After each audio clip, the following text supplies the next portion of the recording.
Alright guys, I will be right back. I gotta go grab some more comparison figures. Alright, so now that Steve's gone, I just want to personally welcome you to the collection. Camera, I appreciate that. Oh, mother of Ultra Father! What's wrong with you? I'm sorry, I can't help myself sometimes. Well, I guess it's alright. Just next time, if you could take other people's feelings into consideration, I think you'll have a much better time in Steve's collection. Really, man? Okay, that one? I'm not sorry for. Hey Rangers, welcome to Super Important Views. My name is Steve, and today we're going over the Bandai and Tamashii Nations Ultra Act Red King. This guy appeared in the original Ultraman series in episode 8, the Lawless Monster Zone, I believe is what the episode's called, where you get to see Red King on an island terrorizing a bunch of other kaijus on it, and just whipping boulders at him, and eventually getting defeated by Ultraman. So I acquired this figure on eBay for a pretty good price, and actually really excited about getting this guy because I actually am sorely lacking on Ultra Act figures and just Ultraman kaijus in general, especially larger figures. Like I got a few of the smaller guys, but that doesn't really count personally. But been wanting a nice kaiju to clash with some of my Ultra Act figures and really wanting to get some of these guys, but generally, especially nowadays, they are really pricey. But was able to get this guy for a pretty good price from Sovereign Res and was super excited about it. Again, thank you for letting me be able to acquire this action figure because this thing is super awesome. Can't wait to get them out of the packaging. So without further ado, for the packaging, might notice it's a little bit banged up, but I already knew it was going to be showing up like that. Didn't really care personally because he's going to be out of this thing in a few minutes anyways. But really like the front of the packaging. You get a nice shot of the Red King action figure. A lot of nice reds, dark reds, silvers really help to make the front of the packaging pop. Ultra Act on the bottom. On the side here, another shot of Red King. This side, not so much going on. Same with the top. But for the back of the packaging, and it's already starting to open. Whatever. You get some nice profile shots of Red King doing some dynamic poses and what actually appears to be a little bit off colors. It's weird. And also a lot of stuff I can't understand and some legal mumbo jumbo. So let's since he's already started, let's just finish opening him up out of his cardboard prison. That's another way of Red King open up out of his cardboard prison. First we'll go over a few of his accessories, starting with his extra hands, which he comes with one set for his left and right hand, which what these are is for gripping his boulder accessory that he comes with. And you also notice that this hand actually has a peg sticking out of it so that it can insert into the boulder here. And how you'd get these on his hands. Grab Red King at the base of the wrist, and then you're going to get a good grip on the hand right around the palm. And you're just going to pull outwards, moving straight from the arm. So you just pull, good to go. Notice the little ball joint on the inside of his hand. Do the same thing for the other side.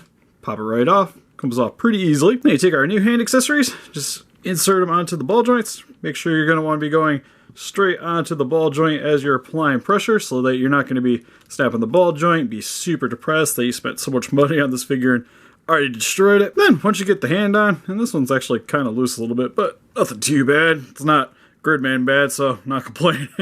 Once you get the hands on, I actually personally like the more open palms. Like it's just like a nice menacing look to it, which kind of makes me sad that this one actually has a peg sticking out of it, because I kind of prefer the look overall. Like it just gives them a little bit more of a menacing appearance.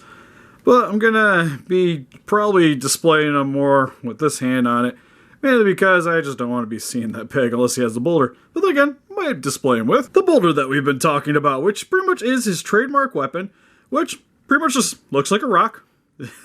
Nothing too fancy about it. So on a high note, we finally got a kaiju. We've all been asking for it. That comes with a rock. But it's really cool that he actually comes with this accessory, because without it, wouldn't really make sense without this guy. Because if you actually seen the episode that he comes from, he pretty much just throws rocks at everybody. And it's really cool that he actually comes with the accessory. Plus, this can go with some of our other kaijus, because Godzilla also likes to kick rocks, so why not have this with him as well? And how you get this onto Red King is the aforementioned peg on his right palm. You just insert it into the peg hole here. And you just slide it right on. It's pretty easy to do. And you just kind of rotate a little bit just to get it his hand to cup around the boulder. And then once you get it lined up, looks pretty cool overall. Looks like he's getting ready to whip that thing at somebody. Plus you can have his other hand coming around and cupping the other side of the boulder, so he's holding on to it and getting ready to smash some faces in. And I actually just really love this accessory piece overall. I think I would have been a little bit happier though if maybe the peg was actually coming out of the rock and then you pegged it into his hand, because then if he's just standing on your shelf, all you really have is just like a little unsightly hole in his hand, which wouldn't really bother me too much personally. but still really glad that he comes with this accessory, even though how simple and stupid it seems is pretty much a necessity for this figure. Then for his other accessory, what we get here is a little bit of a dirt ground base, kind of like the side of a mountain. I think you actually get a boulder impacting the ground and causing this more blooming spray effect to come off to the front of it, which overall is actually pretty cool. Like, I'll actually probably do a little picture of him with my, I think he's called Pigman. I actually have to look it back up. But I got a tiny little guy that is actually kind of sort of appropriate for this guy. But what's really cool is it actually gives that effect that he's kind of whipping the rock at the ground. Overall, really like the layering on it too, because you get a little bit of that smoke blooms, which also could be more debris just flying off from the ground. And also, I do believe this can actually be removed. Just gotta wiggle it off a little bit, which I'll have this unsightly peg here, which kind of doesn't really work for what I was thinking of. I was like, man, maybe you could just have him like stepping on the ground, it'd be super cool, but that's not really the option here. So for the most part, you're just gonna be having this displayed on your shelf like he's actually whipping rocks at things.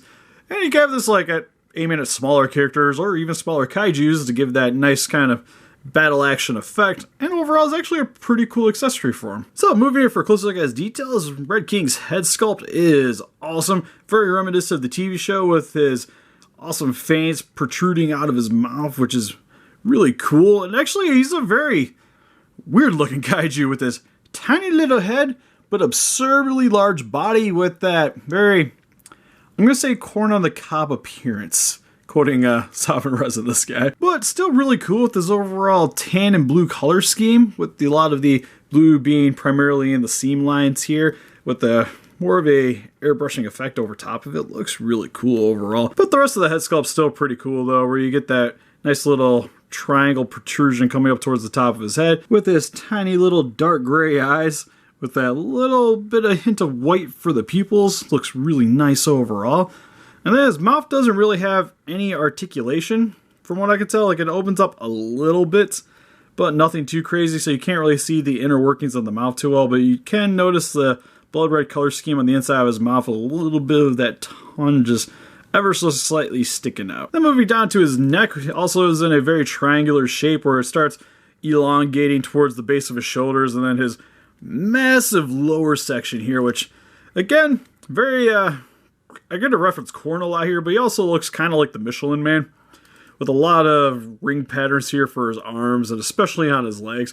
Granted, not as bulky and huge as you would see on the Michelin Man, but it's just very symmetrical and definitely looks like something you'd be sticking on a barbecue. And then again, really don't mind the hand sculpt on him personally, where he's in a more relaxed positioning with these said hands, which again, kind of like the more aggressive approach that these hands kind of convey, but still these ones look pretty good just as a more static pose, like he's just getting ready for combat, not necessarily in combat. And I do like both of these guys fighting with Ultraman, but this still is a nice option if you just want him just kind of standing stagnant on your shelf. Looks pretty good.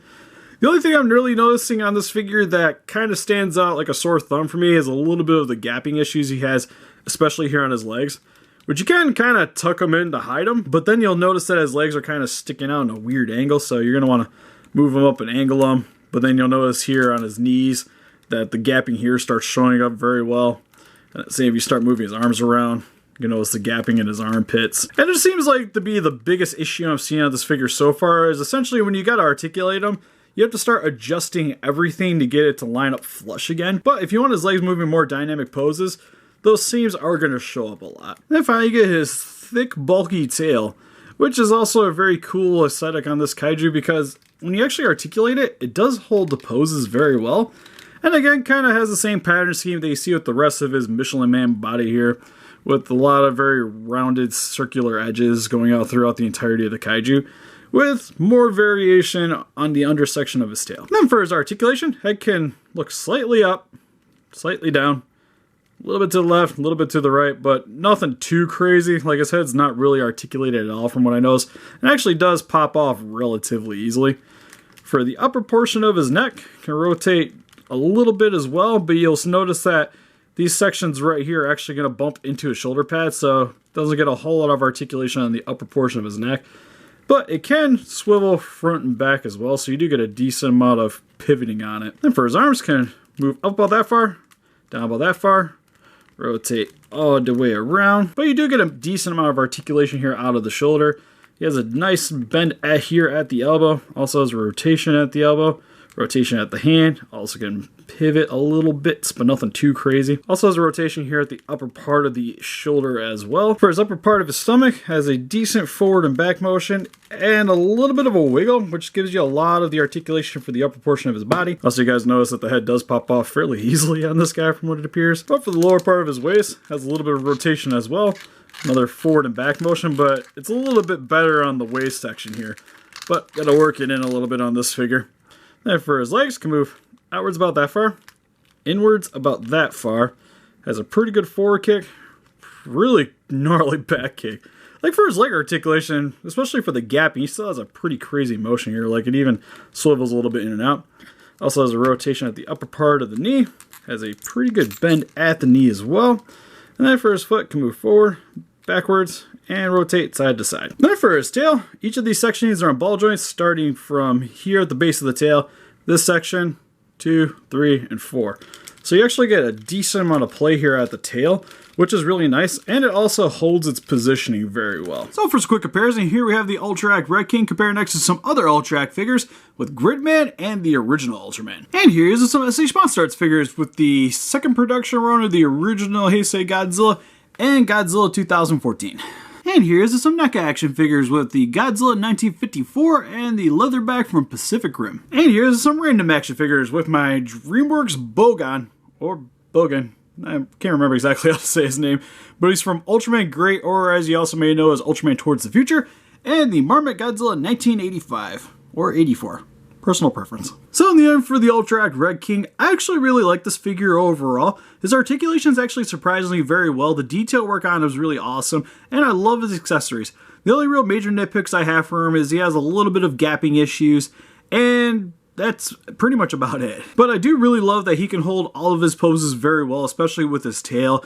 I really like how he looks with the Ultra Act Ultraman figure, and hopefully he'll be working with the SH Figure Arts variants as well. But if you guys are a big fan of Ultraman and own the Ultra Act figures, then you guys definitely need to be adding the King of the Monsters Zone to your collection. But what do you guys think? Do you guys own the Ultra Act Red King? What's your favorite Ultraman monster? Is Kamen Rider just more your thing? Please let us know in the comments. A little closer picture of this guy on Facebook. You want to click the link in the description below. Help us defeat those kaijus by hitting that like button. Subscribe, become a ranger today, and we'll see you guys in the next video. Bye bye.